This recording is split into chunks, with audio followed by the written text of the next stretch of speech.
मसरत आलम की गिरफ्तारी का मुद्दा तूल पकड़ता जा रहा है। एक और आलम पर जहां केंद्र सरकार अपना सख्त रवैया अपना रही है, तो वहीं दूसरी ओर अलगाववादी बवाल मचा रहे हैं। वहीं अलगाववादी नेता सैयद अली गिलानी ने जम्मू कश्मीर बंद का आह्वान किया है। मसरत आलम की गिरफ्तारी के विरोध में किया गया है बंद का आह्वान। वहीं गिलानी, यासीन मलिक सहित कई अलगाववादी नेता भूख हड़ताल पर हैं। श्रीनगर में बंद की वजह से सड़कों पर पसरा हुआ है सन्नाटा।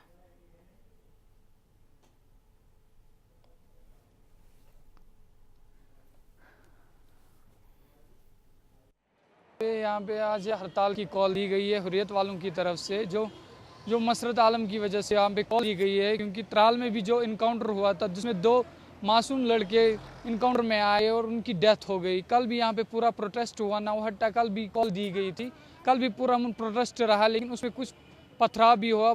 दूसरा यहाँ पे जो मसरत आलम जो हुर्रियत के सीनियर लीडर है, उसको अभी बहुत टाइम के बाद रिलीज़ किया गया था, उसको फिर से पुलिस ने अरेस्ट के जेल में भेजा है। उसके खिलाफ हुर्रियत कॉन्फ्रेंस ने आज कश्मीर बंद कॉल दी थी, और जिसका आपका असर अच्छा खासा मिलेगा, कि जो आप मेरे पीछे देख सकते हो कि सारी दुकानें बंद है, भी बिल्कुल नहीं चल रहा है। ये इसका मकसद यही है कि जो त्राल किलिंग, सिविल किलिंग में वाले हैं, उनको सख्त सज़ा मिलनी चाहिए। कश्मीर के नरबल क्षेत्र में मसरत आलम की गिरफ्तारी के विरोध में हो रहे एक प्रदर्शन में सीआरपीएफ ने गोलियां चलाई। वहीं गोलीबारी में एक 16 वर्षीय छात्र को गोली लगने से उसकी मौत हो गई।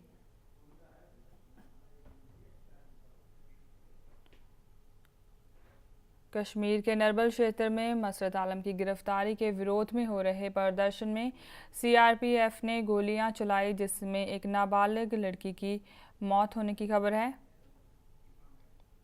इस बारे में ज़्यादा जानकारी के लिए बात करते हैं हमारे संवाददाता इरफान कुरैशी के साथ। जी इरफान, कश्मीर में जो गोलीबारी की गई है सीआरपीएफ की तरफ से, जो गोलियां चलाई गई उसमें एक 16 वर्षीय नाबालिग की मौत होने की खबर है। क्या जानकारी है इस खबर पर? बिल्कुल कविता, मैं आपको बता दूं, आज अलगाववादी संगठन हुर्रियत कॉन्फ्रेंस की तरफ से आज बंद का कॉल था घाटी में। उसके चलते सिक्योरिटी के जो अरेंजमेंट थे वो टाइट किए गए थे। खासतौर पर जो सेंसिटिव इलाके थे जहां पर पत्थरबाजी होने का खतरा था, वहां पर सिक्योरिटी फोर्स को तौज पे रखा गया था। हालांकि आज सुबह पुलिस का मानना ही है कि नारबल में कुछ शरारती तत्व जो है गाड़ियों पर पत्थरबाजी कर रहे थे, और उस बीच जो वहां पर पेट्रोलिंग पार्टी के साथ साथ जो सीआरपीएफ के जवान तैनात थे, उन पे भी पत्थरबाजी शुरू हुई, और जिसमें टीयर गैस शेलिंग की गई, और उसके बाद कुछ जवानों ने जो है फायर खोल के कोशिश की कि जो स्टूडेंट बेल्टर्स है उन्हें डिस्पर्स किया जाए।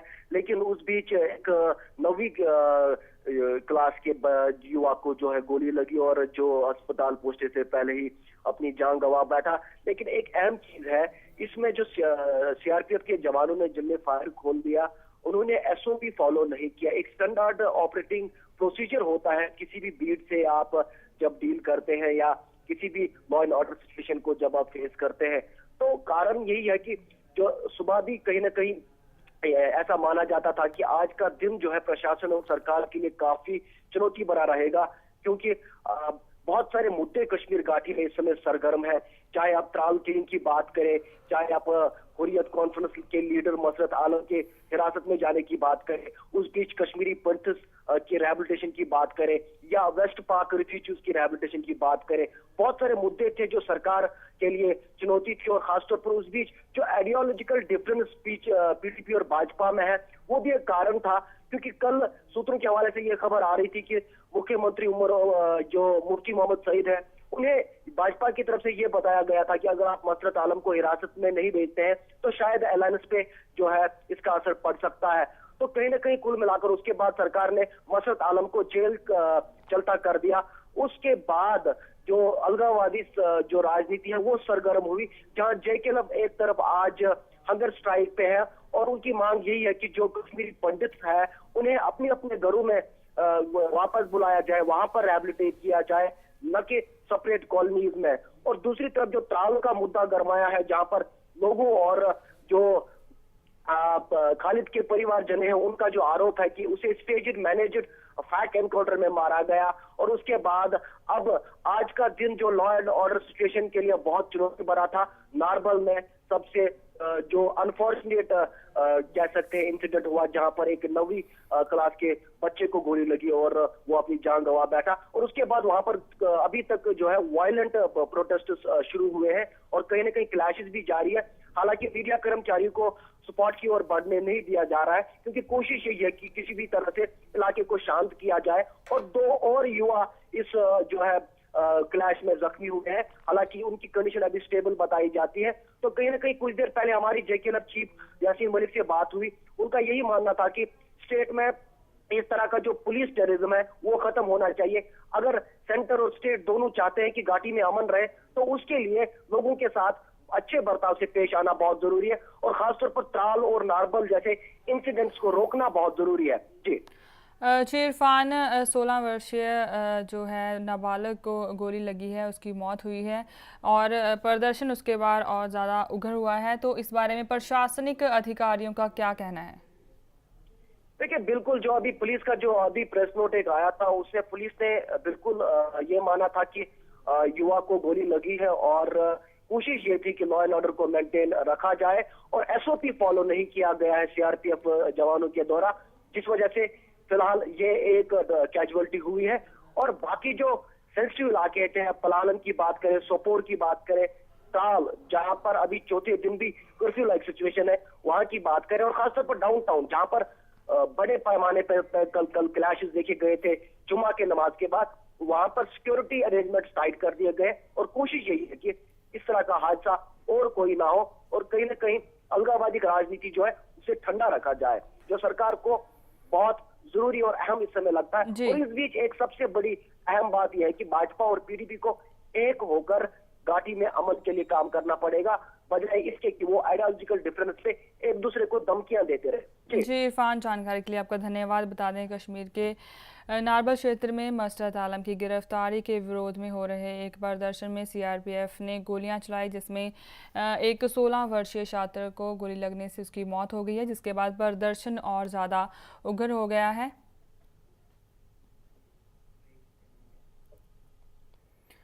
जम्मू कश्मीर में जैसे हालात बने हैं, उस मुद्दे पर डे एंड नाइट की टीम ने कांग्रेस प्रवक्ता रशीद चौधरी से खास बातचीत की। आइए सुनते हैं उनका क्या कहना है। कश्मीर में आज एक बार फिर से सैयद अली शाह गिलानी की तरफ से बंद की कॉल दी गई है। सैयद अली शाह गिलानी ने आज बंद की कॉल मसरत आलम के अरेस्ट को लेकर की गई है। आइए हम बात करते हैं इसी संदर्भ में। हमारे साथ कांग्रेस के स्पोक्समैन डॉक्टर रशीद चौधरी हैं। डॉक्टर साहब, क्या कहना है आपका, जिस तरह से आज सैयद अली शाह ने गिलानी ने बंद की कॉल दी है और कल हाफिज़ सईद ने साफ साफ कह दिया कि मसरत आलम ने कुछ गलत नहीं किया है? प्राइम मिनिस्टर नरेंद्र मोदी जब प्रधानमंत्री नहीं बने थे तो वो कहते थे 56 इंच का सीना है, पाकिस्तान को उड़ा देंगे, हाफिज मोहम्मद सईद को पकड़ के हिंदुस्तान में लाएंगे और उसको जेल में बंद कर देंगे, फांसी पे चढ़ा देंगे। और प्रधानमंत्री बनने के बाद आए दिन हाफिज सईद बॉर्डर के उस पार से धमकियां देते हैं। और कल कहा कि मसरत आलम उनके कहने पे उनका आदमी है, जो जाहिर हो गया। और बीजेपी PDP के साथ हाथ मिला करके ऐसे लोगों को जेल से बाहर निकालती है और फिर इतने दिन फ्री घूमते हैं और बड़ी मुश्किल से हाहाकार मचा के अपोजिशन ने उसको जेल में बंद करवाया। तो आप देख सकते हैं बीजेपी का दोगलापन। और जब सत्ता की लालच के लिए जम्मू कश्मीर में पूरा सैल्यूट और कंप्रोमाइज, इसके साथ ही जो जम्मू कश्मीर में सुरक्षा और शांति के हालात बने हुए थे इतने सालों से, जो मोदी और मुफ्ती दोनों की पॉलिसी है, soft policy towards terror and towards separatist, उसका बड़ा खतरनाक परिणाम हो सकता है। और राष्ट्र हित के लिए और जम्मू कश्मीर की जनता के लिए यह बिल्कुल भी ठीक नहीं है कि सेपरेटिस्ट को और पाकिस्तान को खुश रखने की कोई हमें जरूरत है। अब जरूरत इस बात की है कि जो भी आदमी जिन्होंने झंडा, जो पाकिस्तान के समर्थक हैं, उनको ये बताया जाए कि आपको अगर यहां रहना है और आप यहाँ के बाशिंदे हैं तो यहाँ के कानून, यहाँ के कायदे के हिसाब से चलना है और शांति और सुरक्षा को आप डिस्टर्ब नहीं कर सकते। साफ जाहिर है कि हर एक पॉलिटिकल पार्टी में इस बात को लेकर काफ़ी रोष है। अब देखना यह है कि मसरत आलम का मुद्दा बीजेपी और PDP को कितना साथ चलने में सहयोग देता है। Ashish Kohli, day and night news, Jammu से। जम्मू कश्मीर में आतंकी एक बार फिर से हमला करने की फिराक में है। सेना ने आतंकी हमले की चेतावनी देते हुए बताया है कि आतंकी सेना की वर्दी में एक बार फिर हमला कर सकते हैं। इस बात की पुष्टि सेना के 16 क्रॉप GOC के H सिंह ने सेना के एक कार्यक्रम के दौरान की है। जम्मू कश्मीर में आतंकवादियों ने पिछले दिनों सांबा, कठुआ और हीरानगर में हमला किया था। इस हमले में मारे गए आतंकी सेना की वर्दी में थे और इसके बाद सेना की वर्दी सुर्खियों में रही। वहीं सूत्रों के हवाले से खबर है कि एक बार फिर से आतंकी जम्मू में हमला कर सकते हैं। इस बात की पुष्टि सेना के 16 क्रॉप GOC के H सिंह ने सेना के एक कार्यक्रम के दौरान की है। सेना के 16 क्रॉप GOC के H सिंह ने कहा है कि सेना हर मुश्किल का सामना करने को तैयार है और उनके पास इस तरह की इनपुट है कि आतंकी सेना की वर्दी में आतंकी हमला करने की फिराक में हैं और ये आतंकी सेना के स्कूलों और सेना के कैंप पर हमला करने की कोशिश कर रहे हैं। रजौरी के जो जितने भी घुसपैठियाँ आए हैं उस तरफ से उनको गदेर करके यहाँ से उनको भगा दिया था। तो इसका जो सेलिब्रेशन जो हुआ है ये 25 डेव ने जो किया है, मैं इसको बहुत I am very happy with this and I join the people of Rajouri in the celebrations of this day. बिल्कुल नाकाम कर रहे हैं। फौज जो है उनको इन्फिल्ट्रेशन करने का कोई गुंजाइश नहीं है। सबसे पहले सौरव पीर पंजाब जो एका दुक्का जो उधर कथुआ साइड में हुए हैं उसका जो है हम प्लान बना रहे हैं और शायद फ्यूचर में जो है होने का चांस बहुत कम है। मैं आपको विश्वास दिलाना चाहता हूँ। वैली साइड में 1-2 इन्फिल्ट्रेशन हुआ है लेकिन इंडियन आर्मी जो है आपको ये मैं बताना चाहता हूँ, you will be proud of Indian army, ये बताना चाहता हूँ। आतंकियों पर बोलते हुए के H सिंह ने कहा है कि आतंकी गतिविधियां कम होने से हम ये नहीं मान सकते कि आतंकी कम हो गए हैं। ये जो इनपुट आप दे रहे हैं ये भी कुछ हद तक सही है क्योंकि ये जो इन्फिल्ट्रेशन जो करने जा रहे हैं ये लोग, उनका प्लान ये है कि सेना के वर्दी में आ जाए और सेना या पुलिस या ऐसे कोई सॉफ्ट टारगेट के ऊपर जो हमला करने का इनका प्लान है, हमको पता है और ये ऐसे कोई करने नहीं देंगे और नाकाम करेंगे। कुछ आदमी कुछ इनका इसलिए आप ये लोग ये नहीं सोचना कि वायलेंस कम हुआ है इसलिए पूरे मिलिटेंसी ही समाप्त होगी, ये नहीं सोचना चाहिए। 16 क्रॉप GOC के H सिंह ने मसरत पर बोलते हुए कहा है कि सेना के लिए कोई भी देशद्रोही खतरा नहीं है। उन्होंने कहा है कि वे सरकार की तरफ से कुछ नहीं कह सकते। कश्मीर के त्राल में जो सेना ने किया है वो सही है। ये जो इनपुट आप दे रहे हैं ये भी कुछ हद तक सही है क्योंकि ये जो इन्फिल्ट्रेशन जो करने जा रहे हैं ये लोग, उनका प्लान ये है कि सेना के वर्दी में आ जाए और सेना या पुलिस या ऐसे कोई सॉफ्ट टारगेट के ऊपर जो हमला करने का इनका प्लान है, हमको पता है और ये ऐसे कोई करने नहीं देंगे और नाकाम करेंगे। कुछ आदमी कुछ इनका इसलिए आप ये लोग ये नहीं सोचना कि वायलेंस कम हुआ है इसलिए पूरे मिलिटेंसी ही समाप्त होगी, ये नहीं सोचना चाहिए। जम्मू कश्मीर में एक बार फिर आतंकी हमलों का खतरा बना हुआ है। अब देखना ये होगा कि राज्य सरकार लोगों की सुरक्षा को ध्यान में रखकर कौन से ठोस कदम उठाती है। जम्मू से आशीष कोहली के लिए हलीन कौर, 10 नाइट न्यूज़। जहां आए दिन कोई ना कोई किसान बारिश और ओलावृष्टि से फसल खराब होने के चलते दम तोड़ रहा है, वहीं हरियाणा के कृषि मंत्री OP धनखड़ ने अपने बयान में कह दिया है कि हरियाणा में किसान की मौत का कारण खराब फसल नहीं है, जबकि किसानों की मौत का कारण कुछ और है। बारिश और ओलावृष्टि के कारण तबाही मचने का सबसे ज्यादा असर किसानों पर पड़ा है, जिसके कारण किसानों को दोहरी मार झेलनी पड़ रही है। एक और जहां किसानों की फसल खराब हो गई है, वहीं दूसरी तरफ सरकार ने अभी किसानों की फसल की गिरदावरी तक नहीं की है। साथ ही अनाज मंडियों में प्रशासन की कोई पुख्ता इंतजाम ना होने के कारण अनाज मंडियों में खुले में पड़ा गेहूं बारिश के कारण बर्बाद हो रहा है, जो किसानों की परेशानी का सबब बन चुका है। किसानों का कहना है कि सरकार उन्हें राहत देने के लिए कोई कार्रवाई नहीं कर रही है। किसानों ने सरकार से मुआवजे की मांग भी की है। जब गेहूँ बोया था कि हमारा गेहूँ अच्छा होगा तो हम उसे कुछ बेचेंगे भी, कुछ बच्चों की पढ़ाई लिखाई में लगाएंगे, कुछ कर्जा भरेंगे, कुछ अपना मौज भी करते हैं जी, तो कुछ गाड़ी भी लेंगे। या बारिश होने के कारण सारे सपने खत्म हो गए। सपने तो ले रहे भैया, अब जब पूरे बर्बाद आएंगे तो अब तो कछु सपने ना आता। जब से फसल बर्बादी नहीं, सरकार सुन रही है, न कोई आड़ती न कोई कछु ना आ रहा, किसान तो पूरा बर्बादी है। ये भैया घर बनाएंगे, मकान बनाएंगे, आराम से पढ़ाई लिखाई करेंगे, नौकरी करेंगे, वो सपना कोई पूरा ना हो। एक और जहां किसान सरकार पर अनदेखी के आरोप लगा रहे हैं, वहीं दूसरी तरफ हरियाणा के कृषि मंत्री ओम प्रकाश धनखड़ ने बारिश और ओलावृष्टि के चलते बर्बाद हुई फसलों की भरपाई का काम जोरों पर होने का दावा किया है। कृषि मंत्री के अनुसार जो किसान ट्यूबवेल से सिंचाई करते हैं, उनके बिजली के बिल माफ किए गए हैं। उसके साथ साथ 3 साल तक जो कर्ज लिए गए हैं, उनको ठीक किया गया है। किसानों को राहत देने के लिए किसानों का जो फसली लोन है उसका ब्याज हमने 0% कर दिया है, और ये ब्याज हमेशा के लिए कर दिया है। ये केवल राहत की घोषणा नहीं है। हरियाणा में अभी फसली ऋण पर कभी भी ब्याज नहीं लिया जाएगा 6 महीने के लिए। पहले 4% लिया जाता था, कोई समय पर नहीं देता था तो 7% लिया जाता था। अब 4% के स्थान पर ये 0% होगा। सभी लोन्स को अगले 3 साल के लिए एडजस्ट कर दिया, और जो बिजली के ट्यूबवेल से खेती करते हैं और जिनका नुकसान 50 से 100% है, उनके 1 साल के बिजली के बिल ट्यूबवेल के माफ़ कर दिए हैं, और जिनका नुकसान 25 से 50% है, उनके 50% बिल माफ़ कर दिए हैं। बारिश ने किसानों की उम्मीदों पर पानी फेर दिया है। फसल खराब होने से किसानों के सारे सपने टूट गए हैं, जिसके चलते किसानों का कहना है कि फसल खराब होने के बाद वे कर्ज में डूब गए हैं, जिस कारण से उनके पास मरने के अलावा कोई दूसरा रास्ता नहीं है। भैया घर बनाएंगे, मकान बनाएंगे, आराम से पढ़ाई लिखाई करेंगे, नौकरी करेंगे, वो सपना कोई पूरा ना हो। जी, मतलब घर की कई समस्याएं थी, उनको आप दूर करना चाहते थे। तो अब की फादी, भाई की फादी जी, मोते छोटे हुए, मोते बड़े हुए जी, माँ है, बाप है।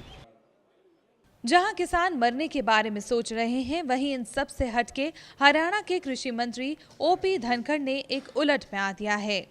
जी हां, कृषि मंत्री ओपी धनखड़ का मानना है कि इन कारणों से किसान खुदकुशी नहीं कर रहा है। हरियाणा का किसान बहुत मजबूत है और खुदकुशी कर ही नहीं सकता। कह रहा हूं कि कमजोर हरियाणा का किसान कमजोर नहीं होता। हरियाणा के लोग ठाड़े हैं, वो ऐसे रास्तों पर नहीं जाते। हमारी सरकार के साथ भी चाहिए। कल केंद्र सरकार में भी मैंने सुझाव दिया, कल एक बैठक हमारी पासवान साहब के साथ थी, इसमें केंद्रीय कृषि मंत्री भी थे, मेनका गांधी भी थी, कि बाजार के साथ सारे विषयों को अध्ययन करने के लिए और उसके हिसाब से किसानों के पक्ष में सरकारों की स्ट्रेटेजी बनने के लिए ये बहुत ऐसे एक प्रोफेशनल समूह की बहुत ज़्यादा आवश्यकता है। बहरहाल अब देखना ये होगा कि हरियाणा सरकार कब इन किसानों की गुहार को सुनकर कोई ठोस कदम उठाएगी। Bureau report, day night news. Haryana में रेप पीड़ित लड़कियों के आत्महत्या के मामले थमने का नाम नहीं ले रहे। ताज़ा मामला करनाल के गांव जुनला में सामने आया है, जहां एक 15 वर्षीय लड़की ने रेप के बाद अपने ही घर में फंदा लगाकर जान दे दी। सदर थाना पुलिस ने आरोपी युवक को गिरफ्तार करके 1 दिन के रिमांड पर ले लिया है और कोर्ट में पेश करने के बाद आरोपी को 14 दिनों के लिए न्यायिक हिरासत में करनाल जेल में भेज दिया गया। वहीं एसएचओ कमलदीप सिंह ने बताया कि शव का पोस्टमार्टम करवाने पर पता चला कि युवती गर्भवती थी, जिसके बाद एक युवक को गिरफ्तार किया गया।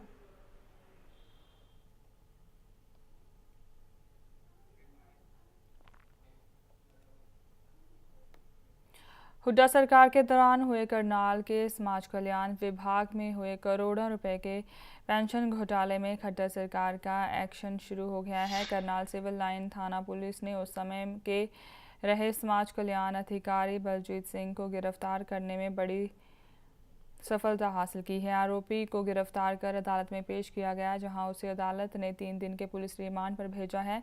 अधिकारी पर विभाग में वर्ष 2012 से वर्ष 2013 के बीच में करोड़ों रुपए की पेंशन घोटाला करने, 10,000 फार्म गायब करने जैसे आरोप हैं। गौरतलब है कि पुलिस ने मुख्य आरोपी बलजीत सिंह समेत दर्जन भर लोगों के खिलाफ 1.5 महीना पहले ही थाना सिविल लाइन में 3 अलग अलग आपराधिक मामले दर्ज किए थे और अब इसी पेंशन महा घोटाले में संलिप्त और कई कर्मचारी, अधिकारी व उस समय रहे कुछ पार्षद पर भी गाज गिरना तय माना जा रहा है।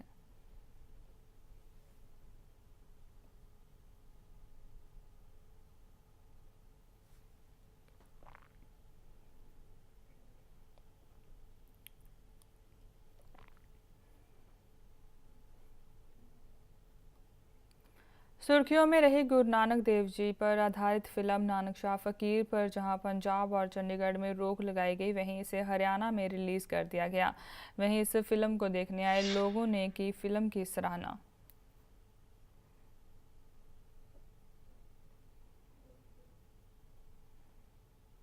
नानक शाह फकीर जो है फिल्म वो रिलीज़ हो गई है, लेकिन इस फिल्म को जो है रोक दिया गया है, इस पर बैन लगाई गई है पंजाब में और साथ ही साथ इसे चंडीगढ़ में भी बैन कर दिया गया है।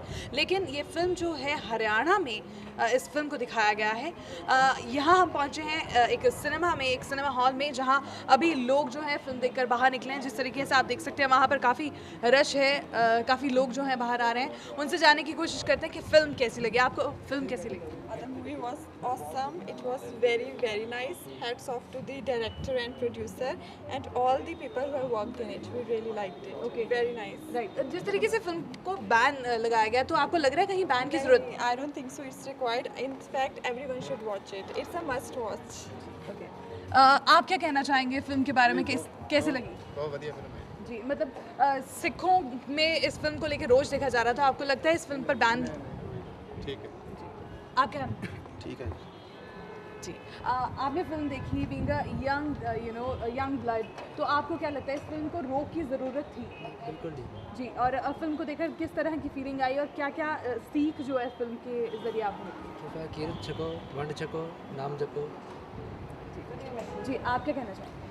This is very good movie. जी। तो आपको लगता है कि इस फिल्म को रोक नहीं लगानी चाहिए? पंजाब में जो है, पंजाब में सिख बहुत बड़ी मात्रा में जो सिखों का हुजूम है, तो उनको भी ये फिल्म कहीं ना कहीं दिखाने की ज़रूरत है। Little bit but they say modification should be done in but they say and should be released after done what this. जी। आप क्या कहना? हाँ, ये मूवी पंजाब के हर रीजन में, even it's a movie not for the Sikhism, it's for whole humanity and should be shown to the whole India. In fact Punjab ऐसा इसमें कुछ नहीं है जो कंट्रोवर्शियल है। It's a very good movie based on Guru Nanak Dev ji's life and should be watched by everyone. जी। जिस तरीके से कहा गया था कि गुरु नानक देव जी की जो किरदार जिसने निभाया है, उनको किरदार में नहीं, मतलब मानव देह में जो है गुरु नानक देव जी का किरदार नहीं दिखाना चाहिए था, तो फिल्म में कितना ये जस्टिफाई किया गया है कैरेक्टर के साथ? ये जस्टिफाइबल है बिकॉज जो वो गुरु नानक देव जी का कैरेक्टर जिस भी इंसान ने या निभाया है, उसको एक जोत की तरह, एक लाइट की तरह दिखाया गया, ना कि एक ह्यूमन बीइंग की तरह।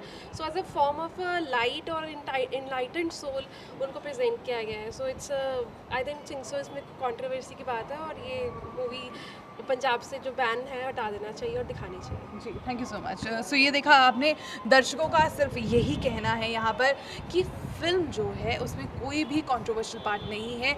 लोग खुश हैं इस फिल्म को देखकर और साथ ही साथ अगर यंग लोगों की भी बात करें तो उनमें भी काफ़ी खुशी देखने को मिली है और उनका यही मानना है कि गुरु नानक देव जी की जो भी उद्देश्य थे, जो भी उन्होंने उदासियाँ की और उसके थ्रू जो मैसेजेस फिल्म के ज़रिए दिखाए गए हैं, उसको पूरी दुनिया में जो है दिखाना चाहिए। साथ ही साथ पंजाब की जो ऑडियंस है उनको भी ये फिल्म ज़रूर देखनी चाहिए। कैमरामैन सुखजिंदर सिंह के साथ हरीन card, night news, Chandigarh.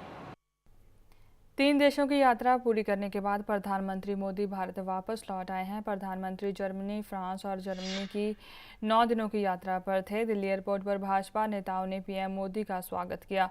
Airport पर पीएम मोदी का स्वागत करने के लिए बीजेपी सांसद मीनाक्षी लेखी और दिल्ली बीजेपी के अध्यक्ष सतीश उपाध्याय समेत कई नेता पहुंचे थे।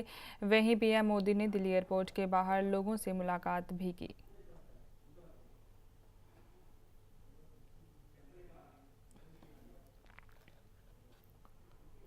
हिंदी समाचार में फिलहाल के लिए इतना ही। नमस्कार। खबरों की दुनिया में आइए, हमारे साथ कहीं भी और कभी भी जुड़िए। हम मिलेंगे फेसबुक पर, हम दिखेंगे यूट्यूब पर, हमें फॉलो कीजिए ट्विटर पर। खबरों के साथ बने रहिए रात दिन।